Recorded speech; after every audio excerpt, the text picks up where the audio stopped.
सबसे पहले आज की सबसे बड़ी और अहम खबर वॉर जोन से, जहां पर दुश्मन की जमीन पर उतरकर अमेरिका अपने दूसरे पायलट को सुरक्षित रेस्क्यू करके ले गया है। दूसरी खबर का रुख कर लेते हैं। देखिए, राष्ट्रपति डोनाल्ड ट्रंप ने ईरान को हॉर्मुज खोलने के लिए एक बार फिर से धमकाया है, धमकी दी है। ट्रंप ने कहा है कि ईरान के पास सिर्फ 48 घंटे का वक्त बचा है। हॉर्मुज नहीं खोला तो 48 घंटे के बाद ईरान को बर्बाद कर देंगे। ये डोनाल्ड ट्रंप की तरफ से अल्टीमेटम दिया गया है। तीसरी और सबसे जरूरी खबर आपको बता दें, ईरान इस वक्त इंतकाम की आग में जल रहा है। अमेरिका और इजरायल ने ईरान के न्यूक्लियर साइट बुशहर पर हमला किया है, जिसके बाद ईरान ने कह दिया है कि ऐसे हमलों से पूरे खाड़ी क्षेत्र में फैल सकती है अस्थिरता। लेकिन आज की सबसे बड़ी और अहम खबर यही है, जिस पर पूरी दुनिया की नजर टिकी हुई है, वो ये है कि ईरान में घुसकर अपना दूसरा पायलट बचा लिया है अमेरिका ने।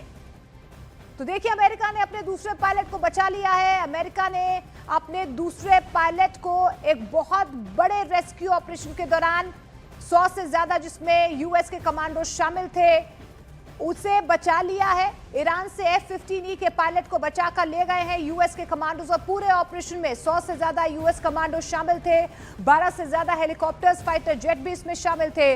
रेस्क्यू ऑपरेशन के दौरान दोनों तरफ से भारी गोलीबारी हुई है, फायरिंग हुई है। लेकिन आपको बता दें, जिस तरीके से यहाँ पर लगातार दूसरे पायलट को लेकर अटकलें लगातार बनी हुई थी, लेकिन इस बीच अमेरिका की तरफ से ये बहुत सफलतापूर्वक अपने दूसरे पायलट को बचा लिया गया है।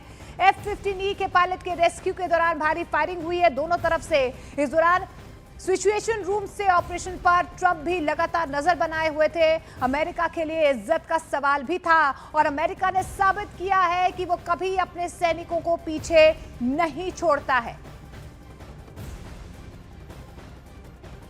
तो देखिए, पूरे ऑपरेशन में 100 से ज्यादा यूएस कमांडोज जो हैं वो शामिल थे। 12 से ज्यादा हेलीकॉप्टर्स इस रेस्क्यू ऑपरेशन में शामिल किए गए थे, क्योंकि जिस तरीके से ईरान की तरफ से यूएस के इस फाइटर जेट को मार गिराने का दावा किया गया था, पहला पायलट जो है वो सुरक्षित उसे बचा लिया गया था, लेकिन दूसरे पायलट को लेकर लगातार 48 घंटे तक यूएस की तरफ से बाकायदा एक ऑपरेशन चलाया गया। पहले उसकी लोकेशन को ट्रेस किया गया और उसके बाद वो लगातार यूएस के कमांडोज के संपर्क में था, और सफलतापूर्वक आप देखिए कि किस तरीके से पहले उसे लोकेट किया गया, और उसके बाद ऑन ग्राउंड यूएस कमांडोज ने और 12 से ज्यादा हेलीकॉप्टर्स ने इस दूसरे पायलट को सुरक्षित ईरान की टेरिटरी से बचा लिया है। अब तक के इतिहास का ये सबसे बड़ा रेस्क्यू ऑपरेशन यूएस की तरफ से बताया जा रहा है कि किस तरीके से मौत के मुंह से दूसरे पायलट को बचाकर यूएस के कमांडोज लेकर आए हैं। और बाकायदा देखिए, डोनाल्ड ट्रंप की तरफ से भी इसकी पुष्टि कर ली गई है। देखिए, लेकिन इस बीच देखिए, ईरान की ओर से यह दावा किया गया है कि पायलट के रेस्क्यू के दौरान यूएस को बहुत बड़ा नुकसान पहुंचा है। ये ईरान की तरफ से दावा किया जा रहा है। रेस्क्यू ऑपरेशन के बाद 2 यूएस हेलीकॉप्टर तबाह कर दिए गए हैं, ये ईरान ने दावा किया है। ईरान से मुठभेड़ के दौरान यूएस के 2 हेलीकॉप्टर ढेर हो गए हैं। ईरान की तरफ से यह दावा किया जा रहा है कि अमेरिका को इस रेस्क्यू ऑपरेशन में नुकसान हुआ है, क्योंकि 12 से ज्यादा यूएस के हेलीकॉप्टर्स भी इस ऑपरेशन में शामिल थे। लेकिन व्यापक तौर पर सर्च ऑपरेशन चलाया जा रहा था और सफलतापूर्वक दूसरे पायलट को रेस्क्यू कर लिया गया है। यूएस की तरफ से दावा किया जा रहा है, लेकिन ईरान ये दावा कर रहा है कि मुठभेड़ के दौरान 2 हेलीकॉप्टर ढेर कर लिए गए हैं। हालांकि देखिए, ईरान के दावे का अमेरिका ने खंडन कर लिया है। अमेरिका के मुताबिक C-130J मार गिराने का ईरानी दावा बिल्कुल गलत है। यह अमेरिका की तरफ से खंडन किया गया है। अमेरिका का यह दावा है कि क्षतिग्रस्त C-130J को खुद यूएस आर्मी ने उड़ाया है। यह दावा यूएस की तरफ से किया जा रहा है। ईरान ने 2 C-130J प्लेन मार गिराने का दावा किया था, लेकिन अब यूएस की तरफ से ये कह दिया गया है जो दावा ईरान की तरफ से किया जा रहा है वो दावा गलत है। सुरक्षित जो है दूसरे पायलट को रेस्क्यू कर लिया गया है, लेकिन ईरान की तरफ से जो अमेरिका को नुकसान पहुंचा है उस बात का खंडन अमेरिका ने कर लिया है। तो देखिए, आखिरकार अमेरिका ने अपने दूसरे पायलट को सही सलामत ईरान से निकाल लिया है। चलिए, अब हम आपको अमेरिका के इस combat search and rescue operation के इंपॉर्टेंट पॉइंट्स को विस्तार से बताते हैं। दरअसल देखिए, 3 अप्रैल को ईरान ने अमेरिकी F-15E फाइटर जेट को दक्षिण पश्चिम इलाके में मार गिराया। पहला पायलट हमले के तुरंत बाद वहां से बच निकला, जबकि दूसरा इजेक्ट होने के बाद लापता हो गया था। कर्नल रैंक का अफसर जो है वो लापता हुआ था, जिसका काम F-15E जेट में रडार और वेपन सिस्टम को संभालना था। इस दूसरे पायलट को बचाने के लिए 48 घंटे तक व्यापक सर्च ऑपरेशन चलाया गया और रिजल्ट ये रहा कि पायलट को सुरक्षित बचा लिया गया। लेकिन अब ये सवाल है कि 48 घंटे पायलट कहां पर छिपा रहा।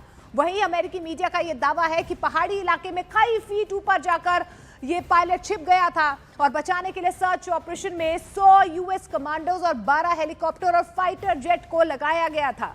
सर्च ऑपरेशन के दौरान ईरान की गोलीबारी में 2 हेलीकॉप्टर ध्वस्त हो गए हैं और एक A-10 वॉरथॉग फाइटर जेट को भी ईरान ने मार गिराया। हालांकि देखिए, क्रैश हेलीकॉप्टर के क्रू मेंबर्स बच गए हैं लेकिन जख्मी हो गए हैं और A-10 थंडरबोल्ट के पायलट भी क्रैश में घायल हुए हैं। ये खबर भी सामने आ रही है। लेकिन सबसे बड़ी बात ये रही है कि सफल रेस्क्यू ऑपरेशन में एक भी अमेरिकी सैनिक नहीं मारा गया है और राष्ट्रपति डोनाल्ड ट्रंप ने इस मिशन को अमेरिकी इतिहास का सबसे साहसी सर्च एंड रेस्क्यू ऑपरेशन करार दिया है।